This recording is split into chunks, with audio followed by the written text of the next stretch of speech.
Welcome. In front of me is Gateway GWNR71517 laptop, ultra slim model, and in this video I will show you where to find the serial number of your device.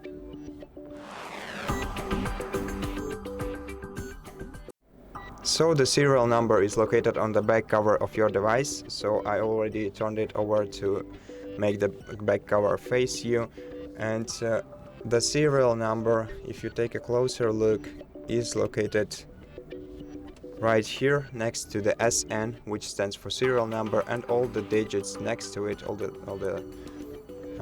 basically all of it is a serial number of your device.